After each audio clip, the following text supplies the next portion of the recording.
Hola, hola, ¿cómo están?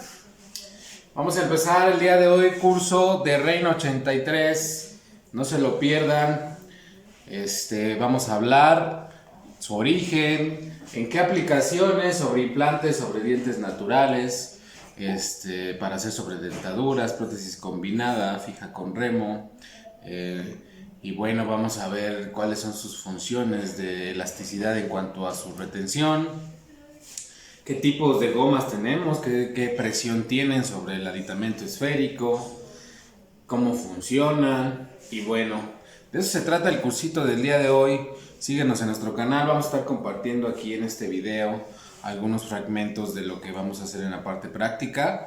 Primero vemos el protocolo teórico de cómo funciona, qué aplicaciones podemos tener, el tipo de gomas, si colocarlo con housing o sin housing, que en REIN se llama Notibox. Y bueno, pues un sinfín de cosas de estos aditamentos. No se desconecten. Pues vamos a ver sus aplicaciones sobre implantes y sobre dientes naturales, ¿ok? ¿Cuál es la diferencia en la aplicación sobre implantes? Pues que sobre implantes puede ser para piezas unitarias. Tengo dos implantes a nivel de caninos y le quiero poner unos brochecitos ahí para hacer una sobredentadura. Se puede.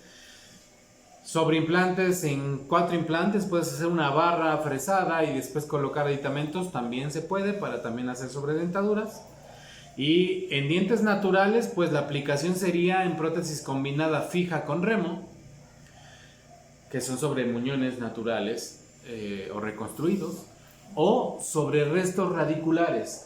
Esta versión de los restos radiculares es importante porque muchos sabemos que hacemos sobredentaduras. ¿Y por qué dejamos ese resto radicular ahí, en ese lugar? ¿Por qué lo dejamos sepultado?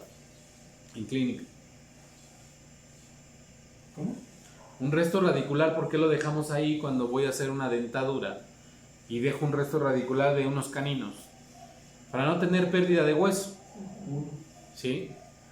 Pero si ese resto radicular periodontalmente todavía está sano, estoy hablando de periodontalmente sano, por lo menos 2/3 debe de cubrir todavía el hueso, ese resto radicular, para hacer endodoncia y hacer un domo y colocarle un aditamento. Y entonces la sobredentadura que yo haga ahí va a tener sujeción. ¿Ok? Entonces, ¿cómo es que funcionan las esferas de REIN? Nosotros podemos ver en este esquema la diferencia de la fricción de otros aditamentos o otras marcas que son similares a esta, pero vemos del lado izquierdo que solamente es una fricción. Del lado derecho es el esquema de REIN, donde tú puedes ver la goma que rodea. Todos sabemos que es un ecuador. Ese ecuador está marcado en esa esfera a tercio medio. Estoy viendo el esquema de hasta arriba, ¿eh?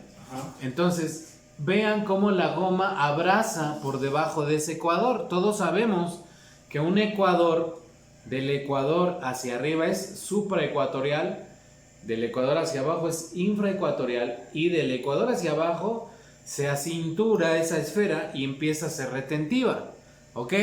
Al igual que en el segundo esquema puedo ver cuando es por fricción nada más el aditamento, el rango de retención que tiene es mínima, solamente sobre el ecuador que se ve.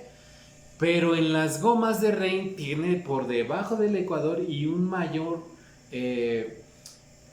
mayor distancia de retención del ecuador hacia el piso de la esfera. O sea, lo abraza por mucho más. ¿Ok? Ahora, vemos en el tercer esquema el retorno de esa retención se permite porque la goma es elástica, aunque sea mayormente retentiva porque del ecuador baja por mucho más, pero al ser elástica esta goma le permite desalojarse sin ningún problema. Y es en sentido vertical o ocluso cervical, es como funcionan este tipo de aditamentos, se abrochan y después se desalojan en sentido cervico-oclusal. ¿Ok? Entonces, me permite esta esfera tener mayor amplitud de retención. Entonces, el tipo de nylon o elasticidad que me permite Las negras son de laboratorio, pero solamente para producir esta parte del acrílico, para que el monómero no me degrade una goma definitiva, ¿ok?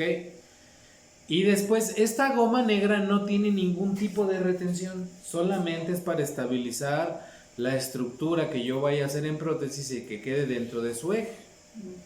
Después lo puedo mandar como un periodo de adaptación en mi paciente. Terminé el trabajo y ¿sabes qué, doc? Te mando el trabajo y llévala a un periodo de adaptación con tu paciente, porque es una prótesis nueva y el paciente debe de sentir ese eje de inserción, cómo entra, cómo se desaloja su prótesis, y inmediatamente a la semana o 2 semanas le dices, doc, la prótesis funciona bien, introduce bien, pero como que no se retiene bien. Entonces véngase para acá, le hacemos su cambio de gomas. Y ya dependiendo a tu paciente, ya vimos pacientes longevos, pacientes más jóvenes, con mayor vitalidad. Entonces, quedamos que la extra suave es para qué tipo de paciente?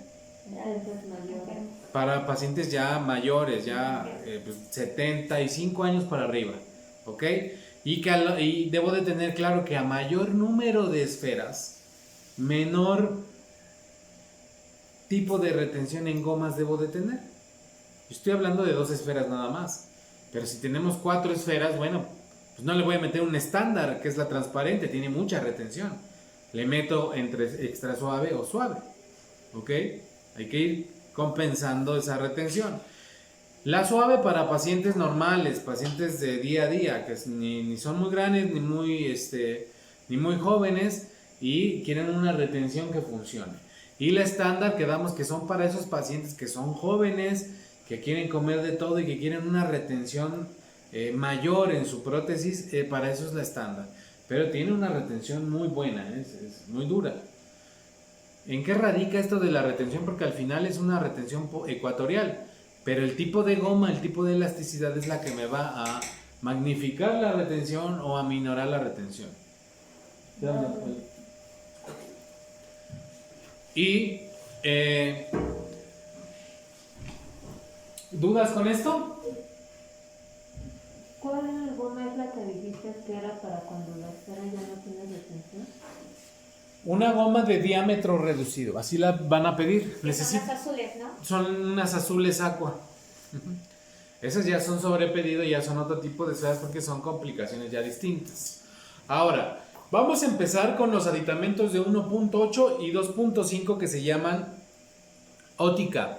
Estos OTICAP son unas esferas igual, como las que les mostré, pero también viene esta versión que se llama Equator.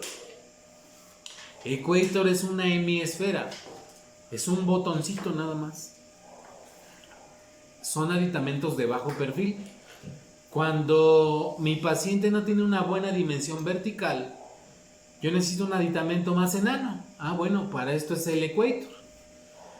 ¿Qué tengo con el Equator? Tengo una retención igual que las demás, pero pierdo la resiliencia que me está dando la de una esfera, porque es tan mínimo que no hay ese espacio para tener resiliencia, ¿ok? Para eso es el Equator.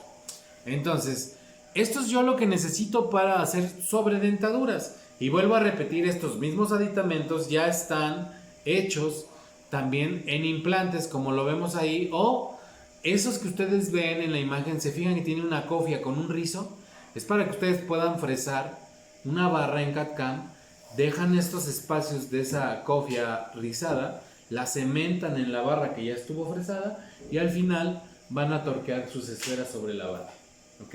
Pero son las mismas, OTICAP o Equator, calcinables o ya nitrolizadas. Entonces, una vez que yo sé, me voy a poner a jugar como niño, ¿sí?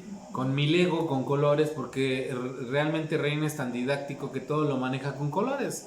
Todos los colores rojos son de dimensión pequeña, el color verde es de 2.5, las gomas son de colores para identificar qué tipo de goma necesito. Y así de didáctico es esto, solamente necesito saber, como en estos juegos de los niños, dónde se abrocha cada pieza. Y entonces ahora sí puedo yo construir distintos trabajos. Para esto necesito un paralelómetro, ¿sí? En el caso les estamos mostrando el de Rey. Un paralelómetro que puede ser el de Reino, puede ser cualquier otro paralelómetro, no importa, al final solo necesito tener claro que debe ser paralelómetro para que los aditamentos estén sobre su eje. Y bueno, vamos a sobredentaduras. ¿Qué necesito tener claro en una sobredentadura? Que mi paciente, si es que voy a hacerlo en restos radiculares, periodontalmente sano, ¿sí? En esto nos estamos hablando en la parte clínica, que esté periodontalmente sano, que todavía ese resto radicular esté cubierto por 2/3, ¿ok? Y debo de rebajar, viéndolo del lado distal y mesial ese resto de radicular, que quede casi equigingival, apenas 1/10 arriba de la encía, de distal y mesial. Si yo lo dejo más alto, le voy a robar espacio a mi aditamento y a mi prótesis. ¿Ok? Del lado lingual o vestibular, bueno, ahí no me preocupo. ¿Por qué razón? Porque si se fijan, en esas zonas hay un cuello, baja todavía un poquito más. Eso me va a servir para el domo que yo fabrique realmente se soporte o se detenga por esas zonas. ¿Ok? Entonces, tomo la impresión con la técnica que ustedes mejor manejen. Si es con hilo retractor, mejor. De preferencia una fresa Moser o piso con una dimensión que les permita preservar. Recuerden que deben, en cuanto a las paredes, deben de preservar por lo menos 1/3. Pero ojo con esto, aquí depende del tipo de diente que vayamos a trabajar, pero por lo menos debo de prevalecer ese 1/3 de pared. Pero no se vale enviar una preparación intrarradicular como una aguja, ¿sí? Algo tan delgadito, porque jamás lo vamos a poder replicar en metal. Tiene que ser algo como para hacer un endoposte robusto, ¿ok? Sin llegar a provocar que se fracture en las paredes. Por eso hay que respetar ese 1/3. Algo parecido a eso, ¿no? Dale, algo parecido a esto. No. Súper bien. No, está bien. ¿Eso está bien? Sí. Está dentro de lo normal. Ahorita te voy a enseñar por qué razón. Eso está el de acá está delgadito. Los de acá los vi más gruesos, pero ese sí está muy delgado. Una fresa Moser o piso de Rein, la Moser, te va a permitir siempre mantener estas dimensiones. Son cónicas como la que están viendo ahí. Y bueno, digamos que en su mayor amplitud te va a dar como 1 milímetro, pero tú dependes del tipo de diente que vas a trabajar. Por eso hablo de respetar siempre 1/3 de esa pared. ¿Okay? Esa fresa Moser Es de Rein. Es de Rein. No tiene ningún número ni nada. Sí, ahorita te muestro los números, ¿vale? Y después de haber preparado, necesito tener estos pivotes plásticos. Estos pivotes plásticos vienen en distintos tamaños también. Estos pivotes me van a permitir hacer una buena toma de impresión. ¿Por qué hablo de todo esto? Porque para mí sería muy fácil. Miren, este aditamento funciona así, se coloca así con el paralelómetro, porque de eso se trata el curso. Pero yo quiero que ustedes se lleven la parte clínica también, porque es importante la comunicación con clínica, porque en clínica, vuelvo a repetir, no sabemos cómo mandar una impresión para hacer este tipo de trabajos. Ya vi que tú sí sabes. Ok, entonces, sí, nada más hay que aumentarle, pero créeme que eso que hiciste, no muchos te quieren mandar nada más el pedacito y fabrícame el domo y después avanzamos. Tiene que ser el modelo completo, ¿ok? Bilateral. Entonces, coloco adhesivo de cubeta universal. Obviamente yo presenté aquí qué pivote es el que mejor le queda a mi paciente. Coloco adhesivo de cubeta universal, que es un pegamento especial para cualquier cubeta de impresión, ¿sí? Le puedo generar retenciones en la parte de la esfera sin ningún problema. Inyecto silicón ligero en el conducto intrarradicular y después inserto estos pivotes, ¿ok? Una vez que inserté los pivotes, vuelvo a colocar adhesivo de cubeta universal por esta parte exterior. Yo, como no sabía qué utilizar, utilicé postes de fibra. El problema, pero yo veo medio paralelos los tuyos. El problema es cuando los restos radiculares tienen mucha divergencia. Cuando quieres desalojarlos en la impresión de arrastre, se pueden romper. Y eso Por tiene eso, bastante retención. ajá, por eso se recomiendan pivotes plásticos como estos que tienen cierta elasticidad, para cuando hagas la impresión de arrastre no se rompan. Cuando los quieres hacer de Duralay o algo rígido, es muy probable que se fracture, ¿vale? Entonces, bueno, ahí queda la de arrastre, pero aquí es importante tener claro, si voy a trabajar con un elastómero, mi elastómero qué características debe de tener, porque aquí yo pensaría, pues lo tomo con uno de silicón pesado. No, el silicón ligero solamente me va a ayudar a registrar la parte importante del domo, pero después la impresión debo de tomarla con un elastómero de cuerpo medio o regular, jamás pesado y ligero, que es lo que teníamos acá. ¿Por qué? Porque comprimo tejidos blandos. Hacemos la prueba de domo, se prueban en el paciente rodillos. Aquí hablábamos de que la paciente decidió hacerse la prótesis superior también, se marcaron hasta donde llegaban los superiores. Prueba de enfilado es importante. La prueba en el paciente es importante. Yo sé que todos trabajan con puro extranjero. Trabajan con que mi paciente viene de Estados Unidos, sí. mi paciente nada más viene de vacaciones. Todo mundo se casa, todo mundo tiene fiestas. Menos nosotros como técnicos que andamos sacando las dentaduras de todos los que andan conviviendo. Sí. Pero es importante que hacer todas las pruebas que les estoy diciendo. Si no se hacen estas pruebas, bueno, pues ese trabajo va a fracasar, ¿sí? Entonces hago la llave que hablábamos de silicón, checo en qué dimensiones puedo colocar el aditamento. Ahí hablamos de que elegimos un 2.5, el box de acero inoxidable, el remontaje, terminamos las acrílicas. Aquí la técnica de acrilado puede ser desde la convencional de bronce con yeso, la APC que yo les muestro aquí, la Transformer que también les muestro aquí. Bueno, yo les muestro todas. Y el acrílico que ustedes quieran. Al final, ese color que ustedes ven ahí es un acrílico que yo mezclo, es un color que manejo en mi laboratorio, que es un RB2 y RB5. 3/4 de RB2 y 1/4 de RB5 para hacer ese tono. Ese tono es uno que ni está tan opaco ni tan rojizo y no es tan traslúcido, me permite esa opalescencia para que no se vean las estructuras de fondo. Por eso es que lo manejo de esta tonalidad. ¿En línea de APC? No, Opticril. Ah, ok. De APC apenas me va a llegar el tono porque ya lo mandé a pedir especial para el que te decía. Sí. Entonces, probamos los domos. Bueno, ya los probamos para cementarlos en la paciente. ¿Se acuerdan que los probamos en resina? Ven en la imagen de arriba, se probaron en resina. Ya para el colado, no debo de tener problema. Les explicaba que tiene percepción táctil la paciente porque la comunicación de la prótesis se llega a dar. Es importante entender los procedimientos del laboratorio. Ahorita que tú me dijiste me preocupó un poco, dices, yo hago hasta cera. Si no tienen el control de un buen revestimiento y un buen control de enfriamiento de metal, puede haber cambios cuando ya se transforma en metal. De esto hablamos más adelante. Entonces, cementamos con ionómeros de vidrio, checamos cómo queda en el paciente y bueno, la paciente contenta. Puedo hacer una prótesis de este tipo en sobredentadura con estas 3 versiones. La más básica es solamente los domos y las gomas. Y las gomas se rebasan con acrílico.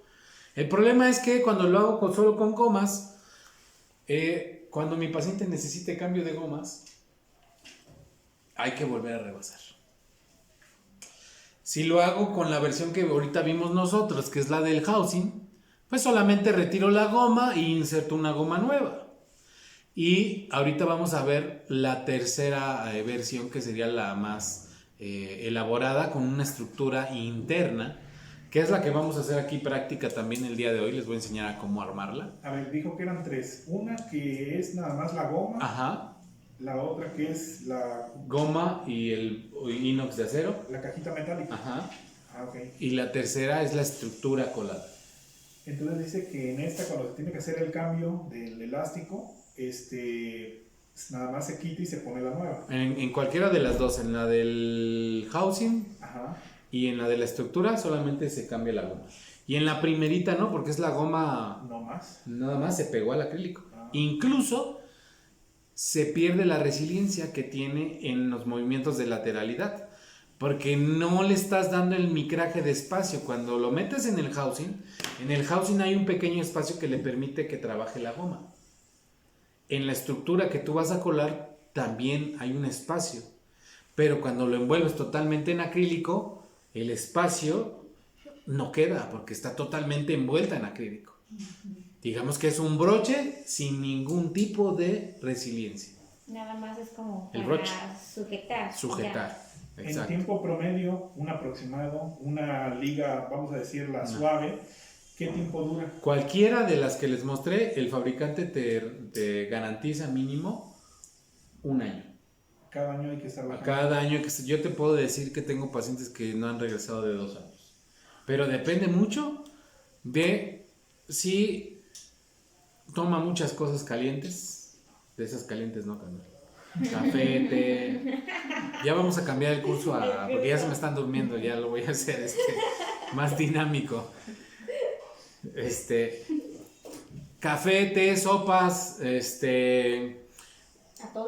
atoles, puede incluso degradarse por pigmentos, cosas pigmentadas como chiles, vuelvo al café otra vez. Todo eso hace que el nylon se vaya degradando más rápido. Entonces, de acuerdo al uso, y también porque hay pacientes que están obsesionados, yo no sé cómo chingados nos obsesionaron con sus dientes naturales, pero se obsesionan tanto con una prótesis que la andan queriendo meter en cloro y la lavan con no sé qué tanto también. Si le ponen líquidos raros, van a degradar las gomas, ¿ok? Pero la verdad es que mínimo, yo creo que el paciente que más rápido ha regresado, y eso porque ya sabes, el extranjero venía de regreso y le tocó, creo que fue a los 10 meses. Y dijo, de una vez háganme mi cambio de llantas, me regreso. Y es que tan solo la boca, la acidez de La saliva, acidez, el pH. ya es una agresión para el... Exacto. Entonces, ¿cuánto cuestan las gomas? Es importante saber cuánto cuesta. El tubito viene costando en promedio 1,100 pesos de estas, que son 6 gomas, ¿sí? Y en clínica, pues no sé en cuánto las puedan vender. Yo en mis prótesis incluyo las que son definitivas, las de laboratorio, y a veces les digo, te vendo unas gomas extra. Las gomas extra yo las vendo en 350 separadas, cada uno. Pero no me ha faltado un clínico, oye, no me puedes vender el kit completo porque mi paciente pues solo está de paso, cabrón, y ya después quién sabe si regresa. Entonces les vendemos el tubito completo. Pero pues realmente no son caros los cambios, porque cuando tú ya hablas de un cambio, inmediatamente el paciente como que dice, ¿y cada cuándo? O sea, como que no le parece, ¿no? Pero si le hablas parece es que al cambio es como si usted volviera a estrenar, o sea, vuelve a tener su prótesis con una muy buena retención, ¿vale? Cuando hablamos de una estructura interna y tiene los domos, pues tu paciente no se va a preocupar porque si quisiera incluso volver a cambiar toda la parte acrílica y resina, ya tienes la parte estructural. Vuelves a hacer todo nuevo sobre las mismas estructuras, ¿vale? Entonces, o el clip de retención queda sobre esa joroba. Entonces la barra queda rígida. Vean, de al lado ven la gomita y dice la letra A. Sí. Queda perfectamente moldeada ahí y entonces la barra queda rígida. Y del lado B, ven que queda plana. Sucede el mismo efecto que en las esferas, que no son completamente esféricas, que están planas. Me permite tener resiliencia en ese pequeño espacio. Esa resiliencia, ¿se acuerdan que es en sentido oclusocervical? Que le permite que la goma tenga más juego. ¿Ok? Esta barra me permite tener esas dos opciones. Y ustedes me dirán, ¿y para qué, chingas? Bueno, yo no sé. Mi paciente puede ser que la necesite rígida, no de esa rigidez que tú estás pensando. Porque tiene torus. Entonces nada. Qué chiste. Porque tiene torus. Pero si no tiene torus y le puedo dar ese beneficio de esa resiliencia, porque créanme que esta resiliencia se imita al ligamento periodontal. Entonces, pues tu paciente no tiene una prótesis totalmente rígida, algo que pasa con los All-on-4. Un All-on-4 va directamente al hueso y la fuerza de masticación es muy abrasiva, no tiene ningún tipo de amortiguación. Y aquí sí porque le dejo la resiliencia que tiene la goma más la que genera este espacio de colocarla en este sentido, y mi paciente es como si tuviera amortiguadores en su boca. Entonces la A sería para implantes y la No, B es... las dos son para implantes. Okay. Pero la única diferencia es que la A la pones en ese sentido para hacerla rígida. ¿Cuándo la necesitas rígida? Cuando tienes torus. Cuando tienes torus tú no necesitas ningún tipo de juego, ningún tipo de resiliencia en los tejidos blandos. Entonces quieres la sobredentadura y que se quede estática. Y cuando quieres la resiliente es cuando quieres mayor resiliencia, ¿vale? Y luego está la extensión. Esta extensión es para si tú quieres hacer más alta la barra, la puedes ocupar, que es la parte de abajo. ¿Cómo se produce este tipo de barras? Es muy fácil, tiene 4 puntos de retención. Ahí se ve más claro ese espacio. Tiene 4 puntos de retención, tiene espacios después del box. Aquí el box es esa parte que se ve gris. Vean que la goma tiene un pequeño espacio entre el box y la goma. Eso me permite que la goma abra y cierre. ¿Sí? Esto es importante, que lo hagamos con los box. Y bueno, y también se ve el espacio que queda entre esos dos para la resiliencia mayor. Vean ese espacio que queda entre la barra y el clip. Está blanco, ahí me va a permitir tener mayor resiliencia. Entonces, puedo colocarlo mínimo sobre 2 implantes y pues máximo los que sean, ¿verdad? Pero yo aquí debo de cortar mi barra. La coloco con el paralelómetro. Vemos en la imagen que dice ahí parte A o parte B. La puedes colocar en la parte que tú quieras. Son distintos ejemplos. La llave de paralelómetro sirve para los dos. Pegamos con pattern, con resina calcinable. Vean el lado A. Tiene un clip de posicionador que es totalmente cuadrado. Y el clip de posición del lado B es más recto. Es diferente. Viene en su kit de barras, también vienen los 2 clips para que ustedes decidan de qué forma ocuparlo. Después de los clips de posicionado, coloco los box posicionadores. Estos box son los que se van a calcinar, son como los housing de acero, pero aquí son calcinables. Los voy a transformar en metal. ¿Sí, dígame? ¿Cuándo me la lista? Ay, perdón, estoy grabando. Entonces, colocamos con pattern y termino de formar la estructura con cadenas de retención también para la parte posterior. Y listo. Por ahí alguien me hizo esta pregunta, pero ¿no es mucha palanca hacia la extensión posterior? Sí, pero recuerden que tiene una sujeción por gomas. Entonces, al tener una sujeción por goma, es dinámica. Una cosa es tener una sujeción aquí, así, me abrazo aquí rígidamente y la palanca es directa. Aquí tengo la sujeción y entonces la palanca es dinámica. Es como un remolque de una camioneta, ¿vale? Le permite tener movilidad teniendo sujeción. Así funciona. Entonces, aquí tenemos 4 implantes, igual a nivel de canino y premolar, pero están muy pegaditos. Le pusimos 3 clips. Y lo mismo, hago pruebas de metal en el modelo. Abrillantamos un poco. La llave para la subbarra también, checar la dimensión. A prueba en el paciente. La verdad, cuando trabajo sobre implantes, si de por sí cuando es sobre dientes naturales procuro que se hagan todas las pruebas que se puedan hacer. En implantes pues todavía más, ¿verdad? No puedes, como dicen en mi rancho, dar paso sin guarache. Todo el tiempo hay que estar haciendo las pruebas, desde la resina, después cuando colaste, después prueba de cera con la barra envuelta. Todas las pruebas que se puedan hacer es mejor. Aquí estamos checando el torque de los tornillos también. La subbarra se prueba también. Muchos me preguntan aquí, porque yo veo que ustedes no preguntan nada. ¿Qué es eso que le dejamos de retención? Es la viruta que rebajas con el acrílico. Esa viruta que tu acrílico te sobra, agarras la más finita y guárdala en un frasco. Cuando necesites hacer este tipo de retenciones, se la pegas ahí a la cera. ¿Va? Y bueno, esta es la paciente totalmente besable.